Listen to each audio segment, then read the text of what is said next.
प्यारे बच्चों, आपका स्वागत है फिर से एक नए वीडियो में। बच्चों हम पढ़ रहे हैं क्लास 6 का साइंस की बुक का चैप्टर नंबर 1। हमने लगभग आधा चैप्टर डिस्कस किया था इसके पार्ट 1 में। तो बच्चों ये है वीडियो का पार्ट 2, या फिर आप बोल सकते हैं चैप्टर का पार्ट 2। अगर आपने पार्ट 1 नहीं देखा है तो उसका लिंक मैंने डिस्क्रिप्शन बॉक्स और कमेंट बॉक्स दोनों में प्रोवाइड कर दिया है, आप वहाँ से जाके देख सकते हैं। तो चलिए बच्चों, हम कंटिन्यू करते हैं अपना चैप्टर, देखते हैं। तो आज हम डिस्कस करेंगे plant parts and animal products as food. मतलब प्लांट्स के पार्ट और एनिमल से जो हमें मिलता है वो फूड के लिए जो हम यूज़ करते हैं वो उसके बारे में हम डिस्कस करेंगे। चलिए पढ़ते हैं बच्चों आगे। Plants are one source of our food. Which part of plant? Plant हमारे खाने का या भोजन का एक सोर्स है, लेकिन प्लांट के कौन से पार्ट हम फूड के रूप में यूज़ करते हैं? तो आज हम यही जानेंगे बच्चों। चलिए देखते हैं। We eat many leafy vegetable. Leafy मतलब पत्तेदार। हम बहुत सारी ऐसी पत्तेदार सब्जियां खाते हैं। वी ईट फ्रूट्स, हम फ्रूट्स खाते हैं, फल खाते हैं। ऑफ सम प्लांट, कुछ प्लांट्स के। समटाइम्स रूट, कभी कभी जड़ें खाते हैं। समटाइम्स स्टेम, स्टेम मतलब तना, कई बार हम तना खाते हैं किसी पेड़ का। एंड इवन फ्लावर्स, और कई बार हम पेड़ों के फूल भी खाने के रूप में यूज़ करते हैं। फिगर 1.4 ये दिया है, अभी हम डिस्कस करेंगे इसके बारे में। Have you ever eaten pumpkin flowers? क्या आपने कभी पम्पकिन फ्लावर्स को डिप्ड इन राइस पेस्ट में डिप करने के बाद और फ्राइड, पम्पकिन फ्लावर्स को राइस पेस्ट में डिप करके फ्राइड करने के बाद आपने खाया है? अगर नहीं खाया तो आप इसको ट्राई कर सकते हैं। पम्पकिन क्या होता है? कद्दू। यस। चलिए देखते हैं ये क्या दिया है। पहेली वॉन्ट्स टू नो, पहेली एक ऐसे ही रैंडम नाम लिया इन्होंने। If any of our food comes from sources other than plants and animals. क्या बच्चों हमारा भोजन पेड़ों और एनिमल्स जानवरों के अलावा भी कहीं से प्राप्त करते हैं हम? हमारे मेन सोर्सेज तो हैं प्लांट्स और एनिमल्स, क्या इनके अलावा भी हमें कहीं से भोजन मिलता है? तो बचाओ बच्चों, नहीं। हमारे प्राइमरी सोर्सेज यही हैं, पेड़ और एनिमल्स। हमें और कहीं से भोजन प्राप्त नहीं होता। अगर आपके मन में है कि कहीं से होता है तो प्लीज़ आप कमेंट बॉक्स में बताइए। ठीक है बच्चों, और अपना अपना फेवरेट डिशेज़, जो आप इंग्रेडिएंट्स हैं इनके बारे में डिस्कस किया था हमने पार्ट 1 में, उनको भी आप कमेंट बॉक्स में शेयर कर सकते हैं। चलो बच्चों, हम फिगर 1.4 डिस्कस करते हैं। इसमें देखते हैं क्या हमें नया सीखने को मिलता है। चलिए देखते हैं। तो बच्चों आपके सामने है फिगर 1.4। उसमें क्या दिया गया? Different edible parts of plants. ठीक है बच्चों, पौधों के डिफरेंट पार्ट्स जो कि खाने योग्य हैं। एडिबल मतलब जो हम खा सकते हैं, खाने योग्य। तो चलिए डिस्कस करते हैं बच्चों। ये जो आपको दिख रहा है यहाँ से और यहाँ तक, मतलब ज़मीन से ऊपर का हिस्सा, पेड़ का जितना भी ज़मीन से ऊपर का हिस्सा है उसको हम बोलते हैं शूट सिस्टम। ठीक है बच्चों, ज़मीन से ऊपर जो भी हमें पेड़ दिख रहा है वो है पूरा शूट सिस्टम, सब मिला के। ओके, अब देखिए ये है फ्लावर्स, आपको पता ही है फ्लावर्स। ये जो पर्टिकुलर पेड़ है उसका ये फ्रूट है। ये पत्तियां हैं, लीफ, पता है आपको। और बच्चों ये है पूरा यहाँ से यहाँ जो आपको दिख रहा है ये ग्रीन ग्रीन, इसको बोलते हैं स्टेम यानी तना। ठीक है बच्चों, मुझे उम्मीद है इतना आपको अच्छे से समझ में आ गया होगा, स्टेम, लीफ और ये सब कुछ।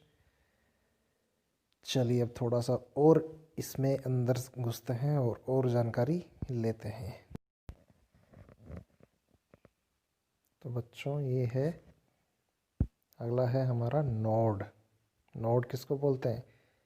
नोड वाला पार्ट है हमारा ये, जहाँ से बच्चों तने में से ब्रांच निकल रही हो, कोई ब्रांच निकल रही हो या पत्ती निकल रही हो, या फिर उससे हो सकता है नया प्लांट निकल रहा हो या फिर फूल निकल रहा हो, उस पॉइंट को बोलते हैं नोड। ठीक है बच्चों। अगला है इंटरनोड। अब इंटरनोड क्या है? इंटरनोड का मतलब है, नोड आपको समझ में आ गया, तो इंटरनोड है हमारा, ये देखिए यहाँ पे मार्क किया गया है। इंटरनोड है एक नोड से, एक नोड यहाँ पे है और दूसरा नोड यहाँ पे है, दो लगातार नोड के बीच की दूरी को हम बोलते हैं internode.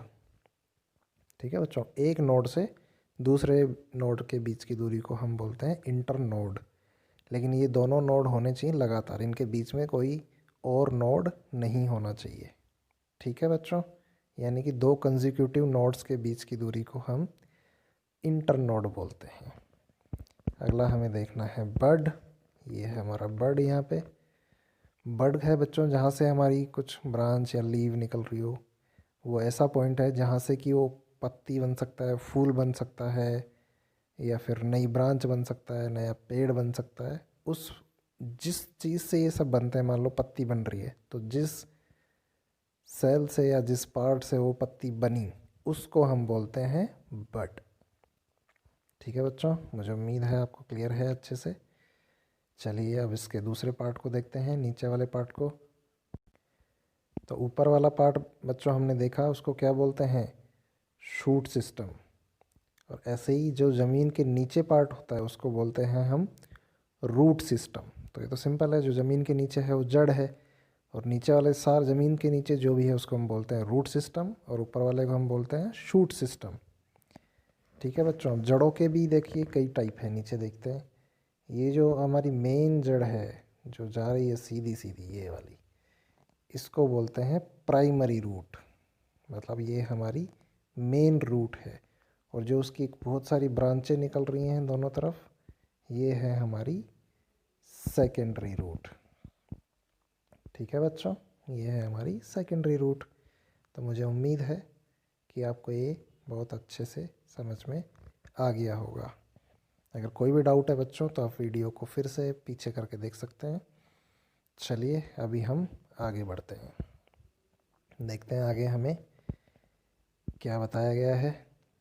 Some plants have to और मोर एडिबल पार्ट्स। एडिबल मतलब ईटेबल, जो कि हम खा सकते हैं। ठीक है बच्चों, जो हमारे खाने योग्य हैं। Seeds of mustard plants give us oil and the leaves are used as a vegetable. जैसे यहाँ पे मस्टर्ड यानी सरसों का एग्जाम्पल दिया गया है। सरसों के सीड से हमें तेल मिलता है, सरसों के बीजों से हमें तेल मिलता है, और उसकी पत्तियों को हम सब्जियों के रूप में यूज़ करते हैं। तो इसके दो पार्ट हो गए ना खाने योग्य, एक हो गया बीज जिससे हमें तेल मिलता है, और दूसरी हो गई इसकी पत्तियाँ जिससे हम सब्जी बना सकते हैं। Can you think of the different part of banana plant that are used as food.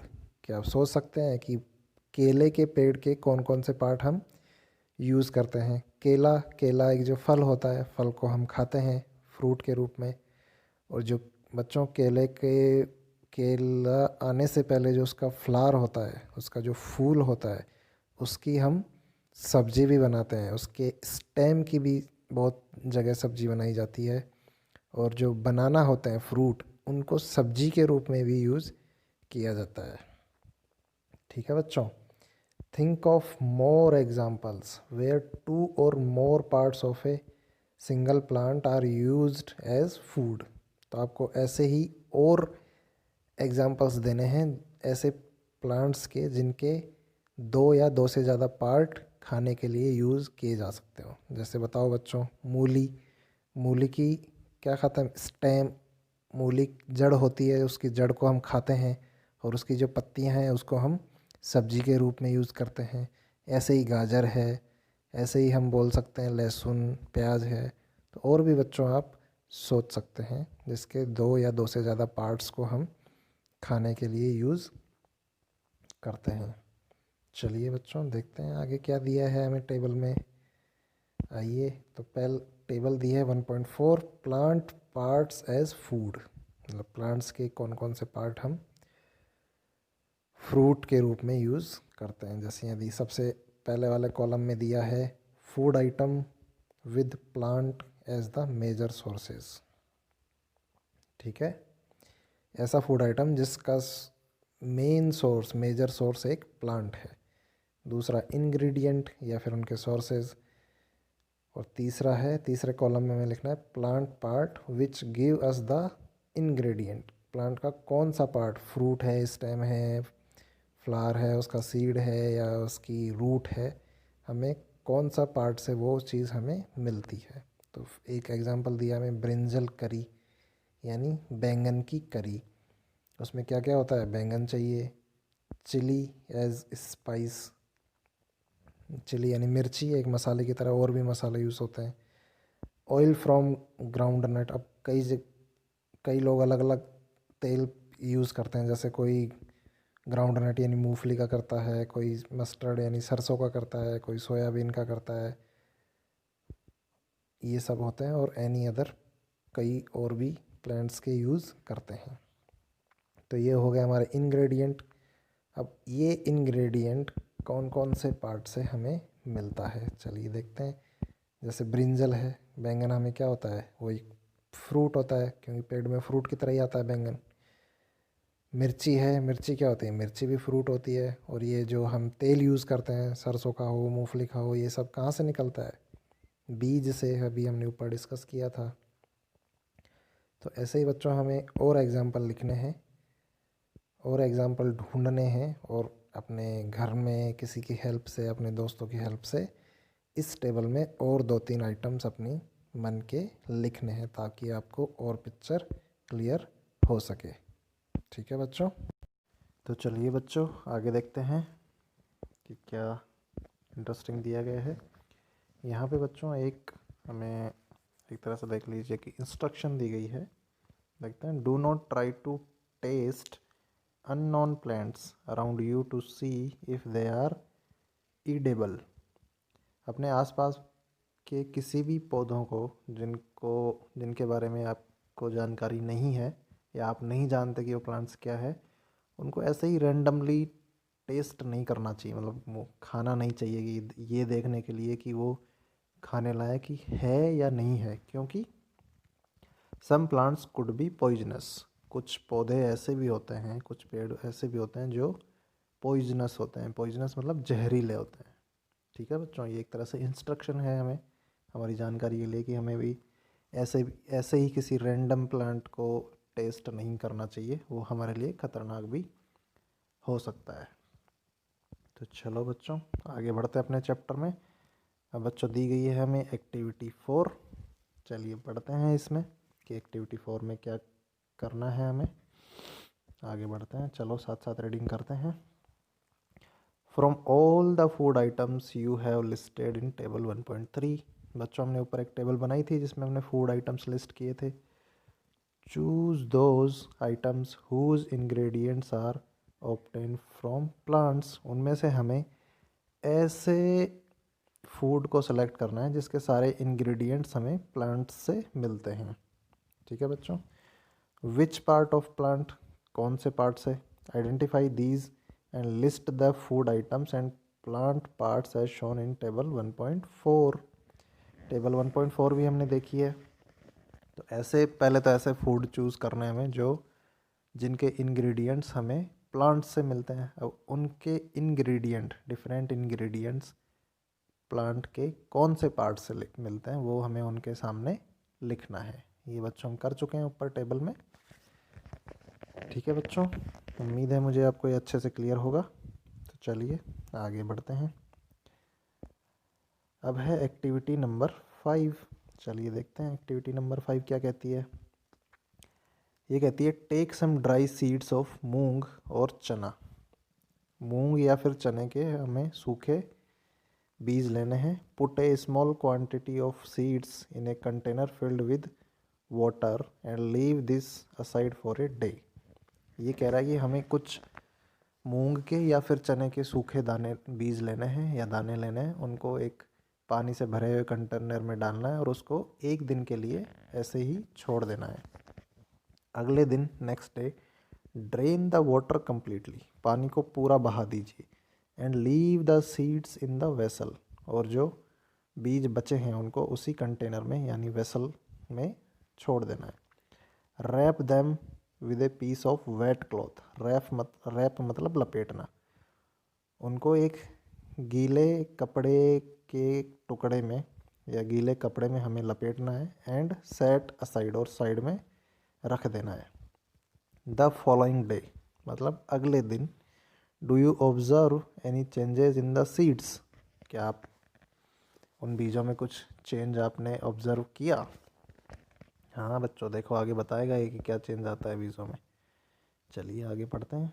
देखो ये दिया भी है, तो ये सूखे दाने थे, उसने बाद में ये ऐसे अंकुरित हो जाते हैं। आपने घर में देखा भी होगा, यूज़ भी किया होगा ऐसे।